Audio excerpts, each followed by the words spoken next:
नमस्कार। Hindi dictation YouTube channel पर आप सभी का स्वागत है। रेडी हो जाइए 5 सेकंड में डिक्टेशन लिखने के लिए। दिसंबर मंथ का ये पहला एडिटोरियल अपलोड हो रहा है।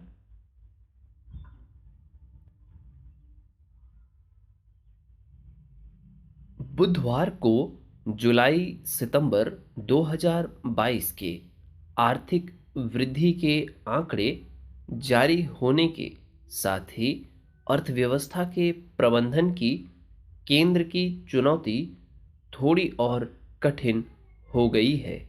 ये आंकड़े इस बात को भी रेखांकित करते हैं कि अगली फरवरी में बजट पेश करते समय आर्थिक मोर्चे पर कुछ बातों का ध्यान रखना होगा और उभरती आर्थिक चुनौतियों के बीच 2023-24 में वृद्धि संभावनाओं का समुचित आकलन करना होगा। राष्ट्रीय सांख्यिकी कार्यालय के अनुसार दूसरी तिमाही में देश का सकल घरेलू उत्पाद यानी जीडीपी 6.3% की दर से बढ़ा, जो पिछली तिमाही के 13.5% से काफ़ी कम है। यह जुलाई सितंबर 2021 तिमाही के 8.4% से भी कम था। जुलाई सितंबर 2023 के जीडीपी वृद्धि के आंकड़े जहां अपेक्षाकृत मंदी और वृद्धि के धीमेपन को दर्शाते हैं, वहीं पूरे वर्ष के दौरान 7% की वृद्धि दर हासिल करना भी अब अधिक चुनौतीपूर्ण नजर आ रहा है। हालांकि अभी भी यह लक्ष्य से बाहर नहीं है। 2022-23 की पहली छमाही में 9.7% की वृद्धि दर हासिल हुई और दूसरी छमाही में कम से कम 4.6% की वृद्धि दर हासिल करनी होगी। यह असंभव तो नहीं, लेकिन चुनौतीपूर्ण अवश्य है। ऐसा इसलिए कि विकसित देशों में आर्थिक मंदी का माहौल है, मुद्रास्फीति बढ़ी हुई है, ब्याज दरों में इजाफा हो रहा है और निर्यात में धीमापन है। पैरा राष्ट्रीय आय के ताजा आंकड़ों का एक चिंताजनक पहलू विनिर्माण क्षेत्र के प्रदर्शन से जुड़ा हुआ है। 2022-23 की दूसरी तिमाही में विनिर्माण क्षेत्र का उत्पादन 4.3% गिरा। यहाँ तक कि खनन क्षेत्र में भी 2.8% की गिरावट आई।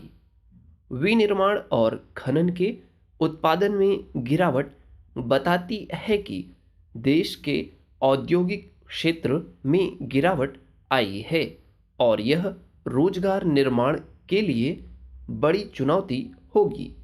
बिना जीवंत विनिर्माण क्षेत्र के और अधिक रोजगार तैयार करना मुश्किल होगा। कारक बाजार सुधार का अपूर्ण एजेंडा, खासकर श्रम नीति में बदलाव पर तत्काल ध्यान देने की आवश्यकता है। विनिर्माण वृद्धि में तेज गिरावट भी यह याद दिलाती है कि श्रम नीति में सुधार की तत्काल आवश्यकता है। हालांकि दूसरी तिमाही में इसके प्रदर्शन को मौसमी कारकों से समझा जा सकता है।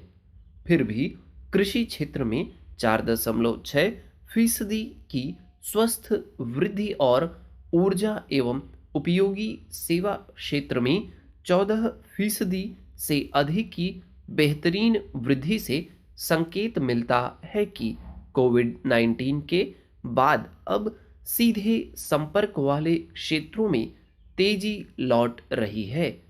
व्यय के मोर्चे पर निजी खपत में 9.7% की अच्छी वृद्धि देखने को मिली, लेकिन सरकारी व्यय दूसरी तिमाही में कम हुआ, जो निराश करने वाली बात है। ऐसा इसलिए हुआ कि सरकार ने चालू वित्त वर्ष की पहली छमाही में व्यय पर नियंत्रण रखा। एक अन्य सकारात्मक संकेत था अर्थव्यवस्था में निवेश का माहौल, जो सकल स्थायी पूंजी निर्माण के आंकड़ों में दर्ज हुआ। हाल के दिनों में इसका प्रदर्शन अच्छा रहा है और जुलाई सितंबर 2022 में भी इसमें 10.44 फीसदी की वृद्धि देखने को मिली, जो आर्थिक वृद्धि के लिए अच्छा संकेत है। परंतु अर्थव्यवस्था के सामने बाहरी कारकों से चुनौती उत्पन्न हो रही है। वैश्विक मांग भी इसका एक उदाहरण है। निर्यात वृद्धि में धीमापन आने लगा है और विनिमय दर तथा शुल्क दरों के मोर्चे पर नीतियों को ऐसा बनाना होगा ताकि वस्तु निर्यात को मदद मिले।